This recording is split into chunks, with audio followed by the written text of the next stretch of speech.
Pak Gunawan, Pak Pohan, Pak Jatiko, dan juga Pak Yudhistira. Ini memang bagian dari proyek perubahan saya, tapi setelah mudah-mudahan dari Pak Pusko, kayaknya harus siap untuk bisa diterapkan. Di mana ada tim yang manajer kita bentuk yang judulnya meningkatkan efektivitas. Dari situ aja sebenarnya sudah kelihatan inti dari permasalahannya yang akan kita bahas dalam evaluasi interaktif. Jadi dengan dasar pemikiran mencari kondisi yang negatif yang harus diperbaiki dan yang masuk akal untuk diperbaiki.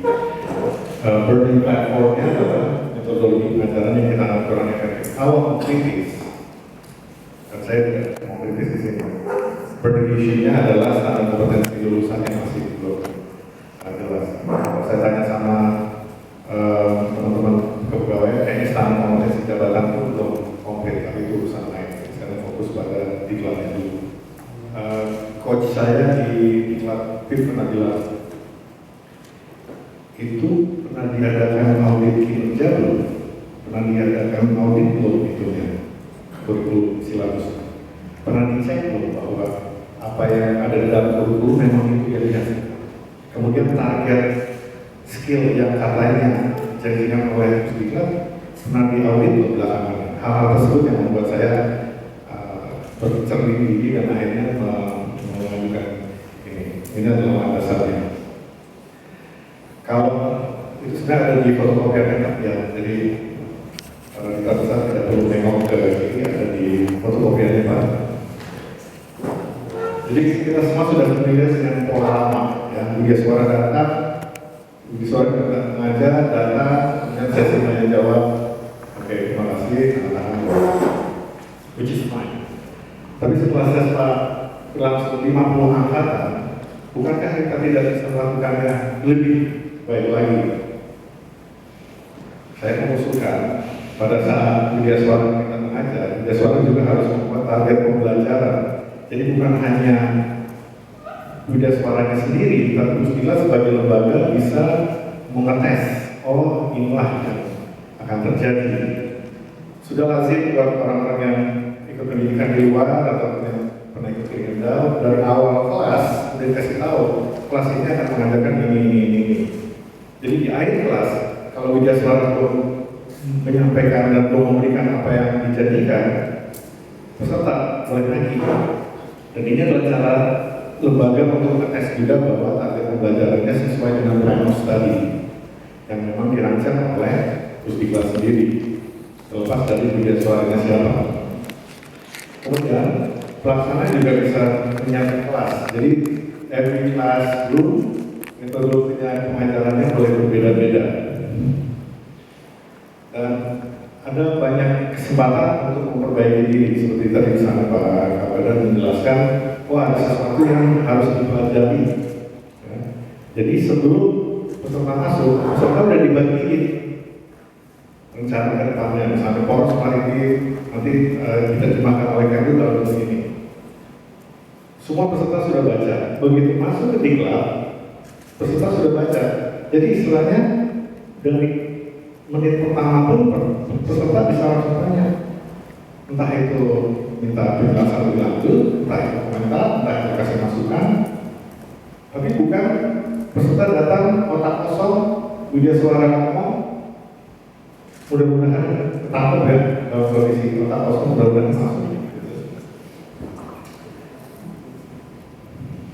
Nah terus ada presentasi kelompok seperti yang dijelaskan oleh Pak yang dipakai Evan adalah island, pulau-pulau. Tujuannya pulau-pulau adalah mengingatkan kepada media suara bahwa ini bukan, this is not your old diklat anymore. This is not your grandfather's diklat, ini model baru. Islands ini satu kelebihannya adalah satu, everyone is looking at each other, ya, jadi semua merasa dilihatin. Kedua, you are part of the group yang nanti harus dipresentasikan. Dan ketiga, kalau islands itu nggak pernah jauh dari Pak Kapus. Ini kan juga masalahnya adalah peserta saling jauh dengan islands dan jauh. Selain itu, peserta juga tahu bahwa nanti dia di dalam diklat ngaku aja peserta dengan format yang sekarang dia bisa satu hari dia tidak ditanya, tidak angkat tangan pun nggak apa-apa. Perjuangan dia adalah staying awake. Itu bisa terjadi. One whole day peserta nggak ngomong, peserta nggak ditanya.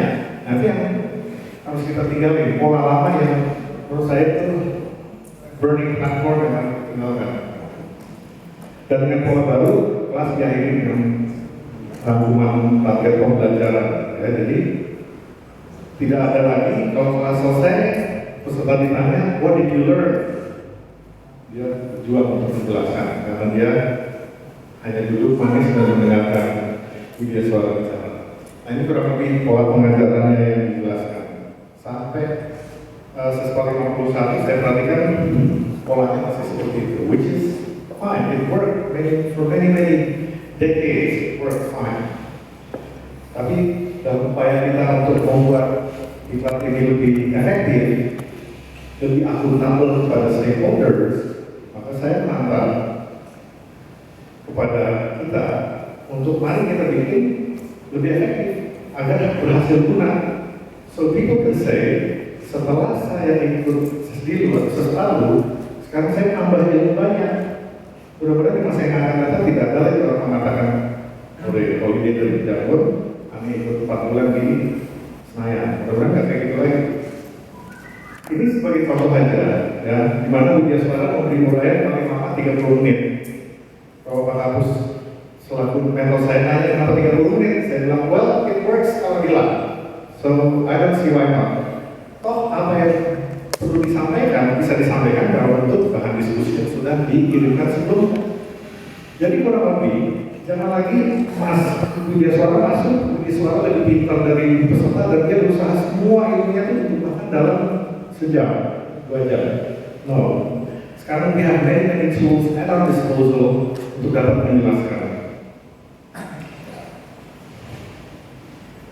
Manfaat bagi peserta, ada target. Karena diskusi dikirim sebelumnya dia bisa langsung nanya. Dan peserta juga bisa memamerkan pemahamannya. Dan itu pada giliran menunjukkan kepada peserta lain, oh memang dia menguasai, memang dia rankingnya lebih tinggi, lebih cocok, rankingnya lebih tinggi dari saya. Para pelaksana juga bisa melihat langsung, oh iya. Jadi bukan hanya modal pasca dari awal diskusi per minggu per bulan itu kelihatan bahwa konsisten dia bisa showcase penguasaannya. Manfaatnya bagi Widya Suara, kalau saya, this might be a foreign concept, tapi accountability kepada diklat is very important. Bahwa dia memenuhi apa yang diminta oleh Pusdiklat sesuai Pranus tadi. Pada gilirannya sebenarnya Pusdiklat juga kepada stakeholders yang lebih jauh juga bisa akuntabel, firmly knowing bahwa apa yang dijanjikan bahwa peserta didik sendiri separuh akan dapat ilmunya memang sudah terpenuhi. Widya Suara bisa customize. Dia bilang, saya mau meja di sini, saya mau pura-puranya kita ada itu pura-puranya AOC lagi ketemu sama orang dari Kempen Cina. Bisa dibikin layoutnya seperti itu. And Anda pasti setuju. Semakin interaktif, orang-orang berdiri, duduk, geser, lihat sana, lihat sini, ngomong, itu jauh lebih efektif daripada peserta duduk manis, trying to stay awake. Dan pelaksana sudah siap akomodir apapun metode yang diminta. Para mentor yang terhormat, saya contohkan, ini ada 3 case studies yang sederhana aja. Ini metode 3 metode. Misalnya, pertama saya contohkan case studies. Ya. Case studies ini, of course, it must be satu kejadian yang sangat besar sekali. Kalau peserta saya bagikan tadi sebagai contoh, misalnya lepasnya titik. Tapi sekali lagi ini kan kembali lagi ke mata pelajarannya, kembali lagi ke Widya Suaranya. Dari awal Pak Kapus sudah memberi arahan dan saya setuju sekali. Ada orang-orang yang tidak perlu menggunakan interaktif ini, eminent persons, itu nggak perlu ya. Pak Hasan Wirayuda perlu kita bebankan ini. Tapi for the younger, the more dynamic teachers, apalagi kalau mereka paham atau interaktif kelas itu lebih membantu dia bisa menggunakan perpustakaan dengan case studies, ya. Which particular elements of that particular case yang mau diangkat tergantung dari suaranya. Jadi misalnya ada 3 pelajaran berbeda, kok tiga-tiganya memakai case studies, ya, itu tentu dari sudut pandangnya masing-masing. Ada contoh juga misalnya operational simulation, di mana di situ dia bisa mengapresiasi keberhasilan diplomasi dan juga role play. Terakhir adalah lessons learned, ya, what to do, what not to do, dan lessons learned ini adalah salah satu cara sebenarnya lebih mempermudah pemahaman. Ya. Kalau misalnya media suaranya dia bingung, udah dia langsung beri kesadaran. This is the things that you must understand at the end of the class. Peserta yang tidak paham, dia bisa nanya, Pak, kita masih belum bersama dengan ini, Pak. Nah, sebelum kita mulai ke yang simulasi, sebenarnya saya mau menjelaskan aja bahwa yang paling mengerti kebutuhan pendidikan di Cambridge itu kan kita sendiri, Pusdiklat, ya. Apalagi seperti tadi sudah dibahas, everyone punya hak untuk sekian hari ikut diklat. Kalau diklat yang sudah terstruktur, diklat fungsional ini harus bisa kita tingkatkan. Coba Ari tolong saya penilaiannya. Oke, sekarang saya pura-puranya saya menjadi media suara. Ya. Pura-puranya saya menjadi media suara. Bisa tolong di kelompok tadi. Jadi, para mentor kita punya 3 kelompok ini.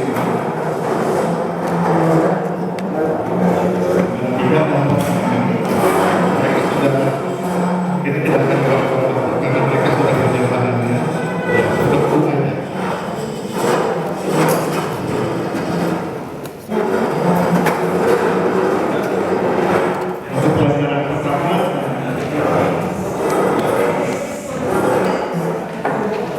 Untuk pelajaran pertama, saya pura-puranya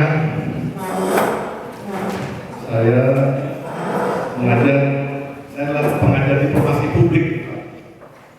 Pengajar diplomasi publik. Kemudian pesertanya saya bagi. Jangan dinyalain dulu. Oke. Nah, mereka barusan selama 20 menit barusan Pak, mereka dikasih pertanyaan, aneka pertanyaan. Sekarang saya mulai dengan pertanyaan utamanya. Apa kondisi publik diplomasi yang melatar belakangi lepasnya tim-tim? Silakan ambil mikrofon. Dari diskusi kelompok kami, yang jelas waktu itu di Kemlu belum ada desk yang menangani public diplomasi. Jadi sebagian besar diplomasi kita dilakukan keluar dan bukan ke dalam negeri sendiri kepada masyarakat kita mengenai status dari diplomasi. Selain itu kondisi internal, kondisi domestik saat itu sedang diwarnai oleh tuntutan reformasi, tuntutan demokrasi, jatuhnya Presiden Soekarno, dan akhirnya Pak Habibie itu melihat tuntutan tersebut, maksudnya referendum merupakan salah satu opsi yang sifatnya juga demokratis, dan itu juga menunjukkan kepada dunia bahwa Indonesia itu negara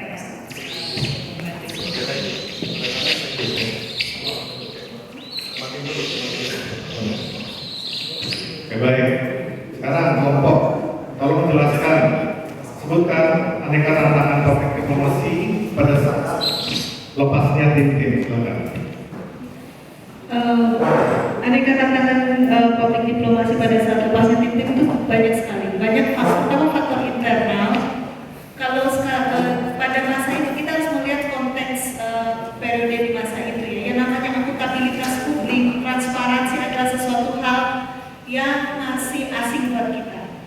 Penanganan berbagai kasus-kasus pelanggaran HAM yang terjadi di tim-tim itu kita sebagai aktor diplomasi yang punya mandat untuk menjelaskan situasi di lapangan tidak punya informasi yang cepat. Tidak ada transparansi dari rekan-rekan kita yang terlibat di lapangan. Jadi hal hal itu menjadi tantangan buat diplomasi kita saat ini. Oke, thank you. Pertanyaan ketiga yang tadi dilemparkan kepada kelompok adalah bagaimana Pepri membangun public diplomasi sehingga hal tersebut tidak akan terjadi lagi di masa yang akan datang lepasnya sebuah provinsi Indonesia. Silakan. Terima kasih. Kami berpandangan bahwa hal yang terjadi itu adalah situasi divisi kelas, di mana pada saat itu situasi politik dan ekonomi memang sangat mendorong bahwa suasana tidak begitu kondusif. Nah, bagaimana cara pemerintah bisa membangun public diplomasi? Kami melihatnya itu ada 3 cara, yaitu building trust, educating people, dan membangun public opinion melalui jalur-jalur yang tinggi. Tentunya bukan best practices mungkin dari kalau kami melihatnya bahwa ini bukan best practices, tapi ini lebih ke arah listener. Baik, terima kasih. Jadi pada terusnya program barusan adalah contoh di mana pengajarnya dalam diplomasi publik. Please keep in mind bahwa nanti di dalam kelas ada beberapa kelompok dan semuanya membahas hal yang sama. Ini mengakibatkan semua peserta mereka ikut terlibat. Siapa yang bicara dan lain sebagainya itu sebenarnya tergantung mereka. Tapi in the last 20 minutes mereka membahas ini. Nanti kita kasih kesempatan kepada kelompok lain, or kalau dia suaranya mau langsung masuk ke next case. Pokoknya apa yang dianggap sudah suara cara yang kira-kira bisa membantu peserta memahami. Sekarang misalnya, saya masuk ke pelajaran lain. Pelajarannya adalah HOC. Selama ini pelajaran HOC kalau dilaksanakan itu biasanya sama masuk menjelaskan HOC itu begini, which is good. Tapi bagaimana susahnya di lapangan akan lebih terbantu misalnya dengan operational simulation. Dalam hal ini kelompok sudah ditanya tentang ada orang-orang mana yang masuk ke KBRI Beijing, Pak. Nah, terus ini ditanya, ini kan menjadi masalah nih buat KOC-nya karena kebetulan dubesnya tidak ada. Nah, pertanyaan pertama adalah kondisi apa yang menurut kejadian tersebut dan mereka penyebab yang berasal dari KBRI sendiri, yang berasal dari keadaan lokal. Silakan.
Pertemuan dengan pemerintah Tiongkok yang mungkin bisa disampaikan adalah bahwa tentu saja pemerintah Indonesia menghargai hubungan baik antara pemerintah RRT dengan pemerintah Tiongkok, terutama karena mereka juga memiliki perjanjian ekstradisi secara bilateral terkait dengan pengungsi. Namun dapat disampaikan juga bahwa kami mohon agar pemerintah setempat dapat menghargai juga upaya kami mengingat kejadian yang ada di wilayah ini. Untuk kami dapat berkoordinasi secara internal dengan pusat dan tentunya karena mereka sendiri juga dengan UPN saja.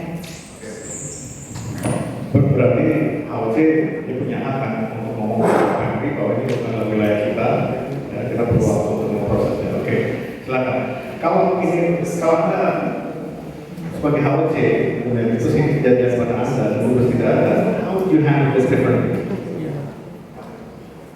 Yang jelas Pak, kami sebagai perwakilan itu akan memberikan respon yang tepat dan cepat terhadap segala sesuatu yang ada. Yang pertama adalah kami melakukan koordinasi secara paralel kepada pusat dan juga internalnya perwakilan. Dalam hal ini kami akan menyampaikan kasus yang ada kepada pusat dan menyampaikan langkah-langkah yang kami ambil sambil mendapatkan masukan atau arahan dari pusat. Nah, langkah-langkah yang kami ambil ini adalah kami akan melakukan rapat internal dengan KBSI, kemudian mudah-mudahan semua stakeholder dalam hal ini adalah UNHCR dan pemerintah setempat. Mengingat kalau kita Indonesia bukan negara pihak yang melindungi UNHCR, jadi kami akan mengundang UNHCR dan pemerintah setempat. Terima kasih.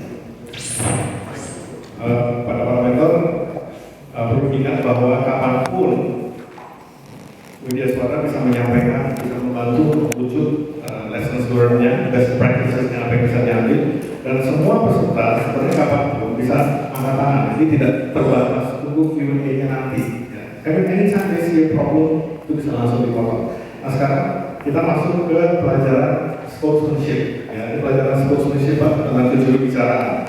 Ceritanya baru aja kejadian dihentikannya ekspor sapi dari Australia ke Indonesia. Wah, itu bicaranya yang kena. Coba kelompok menjelaskan apa yang membuat kasus ini menjadi lebih mau besar blow up. Latar belakang dihentikannya ekspor sapi Australia ke Indonesia adalah pada saat itu adanya tayangan dari kantor berita ABC mengenai praktek-praktek pemotongan sapi di Indonesia yang dianggap menurut mereka adalah sangat tidak berbinatangan. Jadi cara-caranya dianggap sangat sadis, ya seperti itu. Dan hal ini yang mendorong akhirnya keputusan pemerintah Australia untuk menghentikan ekspor sapi yang 80% ekspor sapi di Australia itu dikirimkan ke Indonesia, dan itu yang membuat pemerintah Australia untuk menghentikan ekspor. Oke. Apa influencing elements yang paling menonjol?